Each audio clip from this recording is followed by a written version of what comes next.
सामाजिक, राजकीय, व्यावसायिक जाणीवेतून फक्त बातमी किंवा खबर यांच्याही पलीकडे जाऊन जनमानसांना खंबीर उभे राहण्याचे सामर्थ्य देणारे आपल्या हक्काचे व्यासपीठ महाराष्ट्र 24 न्यूज, प्रतिबिंब समाजाचे। शेगाव नगर परिषद हद्दीत असलेल्या प्रभाग क्रमांक 1 व प्रभाग क्रमांक 2च्या नागरिकांकरिता भुयारी मार्गाची अत्यंत आवश्यकता आहे, कारण रेल्वे रूळ क्रॉस करताना एखादा अपघात होऊ शकतो। अत्यावश्यक असलेल्या भुयारी मार्ग निर्मितीबाबत शासनाकडून 9 कोटी रुपये निधी प्राप्त झालेला असला तरी प्रत्यक्षात नगर परिषदेच्या सुस्त कारभारामुळे या विकास कामाला प्रारंभ झालेला नाही। याकरिता शेगाव नगर परिषद कार्यालयासमोर कृती समितीसोबत स्थानिक प्रभाग क्रमांक 1 व 2च्या नागरिकांनी दिनांक 18 जानेवारी 2024 रोजी सकाळी 1 दिवसीय धरणे आंदोलन करण्यात आले।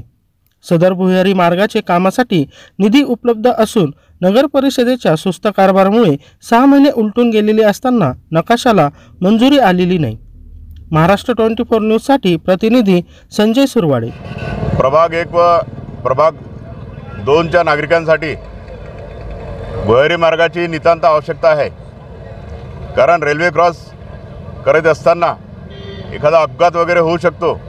त्याकरिता भुयारी मार्ग होणे फार गरजेचे आहे आणि भुयारी मार्ग निर्माण कृती समितीच्याकडून यापूर्वी 2दा आंदोलन झाल्यानंतर राज्य शासनाकडून 9 कोटी रुपयाचा निधी त्याकरिता आलेला आहे, परंतु नगर परिषदेच्या सुस्त कारभारामुळे 6 महिने उलटून गेलीत तरी अद्याप नकाशाला मंजुरी आलेली नाही आहे। आज नकाशाला मंजुरी आलेली नाही, यानंतर निविदा प्रक्रिया होईल आणि अशात काही दिवसांमध्ये लोकसभेची या ठिकाणी आचारसंहिता लागणार आहे। लोकसभेची आचारसंहिता लागल्यानंतर मग काम पुन्हा 6 महिन्यावर गेलं, त्यानंतर कदाचित विधानसभेची आचारसंहिता लागेल, त्यानंतर नगर परिषदेची आचारसंहिता लागेल। त्यामुळे हे काम जे आहे भुयारी मार्गाचं पैसे आल्यानंतर सुद्धा केवळ नगर परिषदेच्या सुस्तपणामुळे हे लांबणीवर पडत आहे।